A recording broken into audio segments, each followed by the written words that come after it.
தஞ்சை மாவட்ட ஆட்சியர் முன்னிலையில் விவசாயிகள் கைகலப்பில் ஈடுபட்டதால் பரபரப்பு ஏற்பட்டது. தஞ்சை மாவட்ட ஆட்சியர் அலுவலகத்தில் ஆட்சியர் பிரியங்கா பங்கஜம் தலைமையில் விவசாயிகள் குறைதீர்க்கும் கூட்டம் நடைபெற்றது. பல்வேறு துறை அதிகாரிகள் மற்றும் விவசாயிகள் கூட்டத்தில் கலந்து கொண்டனர். பொதுவாக கூட்டத்தில் பங்கேற்ற அனைத்து விவசாயிகளும் கருத்து தெரிவிக்க 5 நிமிடம் ஒதுக்கப்படுவது வழக்கம். ஆனால் சுகுமார் என்ற விவசாயி தலைமையில் வந்த விவசாயிகள் நேரடியாக ஆட்சியரிடம் மனு அளித்து குறைகளை தெரிவித்ததால் மற்ற விவசாயிகள் எழுந்து நின்று எதிர்ப்பு தெரிவித்து கூச்சலிட்டனர். அப்போது சுகுமார் தலைமையில் வந்த ஒரு விவசாயி மற்றொரு விவசாயியை தாக்கியதாக தெரிகிறது. இதனால் இரு தரப்பினருக்கும் இடையே கைகலப்பு மற்றும் வாக்குவாதம் ஏற்பட்டது. அங்கு வந்த போலீசார் இரு தரப்பையும் சமாதானம் செய்து இருக்கையில் அமர வைத்தனர்.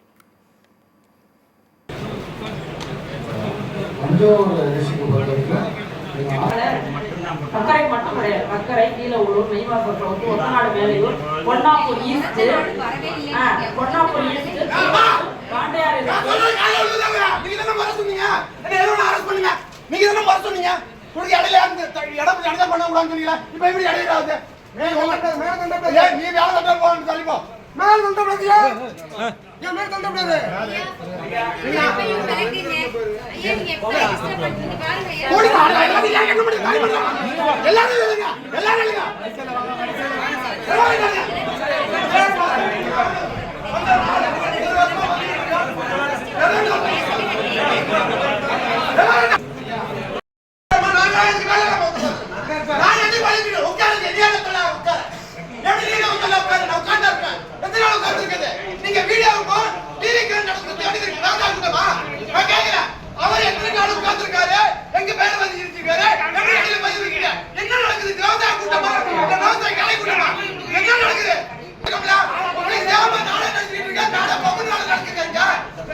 அமைதியா